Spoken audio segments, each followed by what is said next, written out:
Déclaration du barreau de Côte d'Ivoire. La paix par le droit. Le barreau de Côte d'Ivoire appelle à bâtir une paix durable par le respect du droit en cette période préélectorale. À l'heure où la Côte d'Ivoire continue de consolider son tissu social et politique, le barreau de Côte d'Ivoire réaffirme avec conviction que le droit est le fondement incontournable d'une paix véritable et pérenne. Face aux défis persistants de cohésion nationale, nous, avocats, garants des libertés et défenseurs de l'état de droit, portons l'impérieuse responsabilité de promouvoir la justice comme outil de dialogue, de réconciliation et de stabilité. Depuis 1990, les processus électoraux successifs, en particulier les élections présidentielles, ont été marqués par la violence, que ce soit avant, pendant ou après les scrutins. Il est important de se souvenir de la remise en cause de la nationalité de certains acteurs politiques, du rejet de la candidature de leaders politiques, du boycott actif de 1995, ainsi que de la violence qui a suivi la proclamation des résultats de l'élection présidentielle de 2000, de la grave crise post-électorale de 2010-2011 qui a fait au moins 3000 morts et de la violence après les élections présidentielles de 2020. L'action et les décisions des instances administratives et judiciaires ont été fortement questionnées et certains revirements des acteurs concernés ont pu compromettre le respect effectif des règles légales à des moments décisifs de notre histoire. L'année 2025 est une année électorale, avec l'élection présidentielle prévue pour le 25 octobre. Malheureusement, le barreau de Côte d'Ivoire constate que cette triste et tragique histoire risque de se répéter.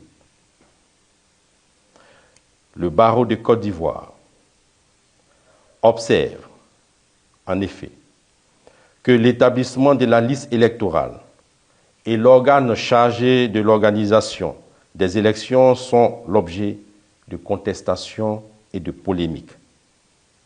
Le barreau de Côte d'Ivoire constate des arrestations nocturnes de citoyens en violation des dispositions du Code de procédure pénale. Le barreau de Côte d'Ivoire constate que le droit syndical, aussi connu sous le nom de liberté syndicale, droit fondamental inscrit dans la Constitution, qui permet aux membres des syndicats de mener diverses actions syndicales, telles que des réunions, manifestations et grèves, semble être menacé.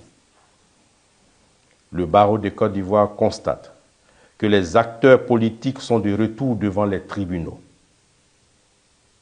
En Côte d'Ivoire, où les plaies du passé appellent encore à la vigilance, le droit doit servir de boussole pour protéger les fondamentaux de tous les citoyens, sans distinction d'origine, de religion ou d'appartenance politique.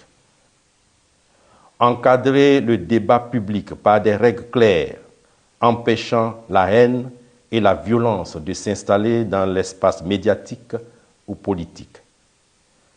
Faciliter la réconciliation à travers des mécanismes juridiques apaisés, tels que la médiation, l'arbitrage ou le dialogue entre les acteurs politiques. C'est pourquoi le barreau de Côte d'Ivoire réaffirme solennellement que l'indépendance de la justice est une condition sine qua non de l'état de droit, consacrée par la Constitution et les conventions internationales. La déontologie des magistrats exige qu'ils agissent en toute neutralité et indépendance. La séparation des pouvoirs, principe républicain fondamental, doit être préservée. La justice ne doit pas être un théâtre d'ombre où se jouent des luttes de pouvoir. Elle doit demeurer le rempart des libertés et le garant de l'égalité devant la loi. Les exigences de l'état de droit commande que les règles soient appliquées avec rigueur et impartialité. La paix doit se faire par l'égalité de tous devant la loi et l'égale protection de tous par la loi. Pour le Conseil de l'Ordre des avocats de Côte d'Ivoire, le bâtonnier Florence Louan Messan.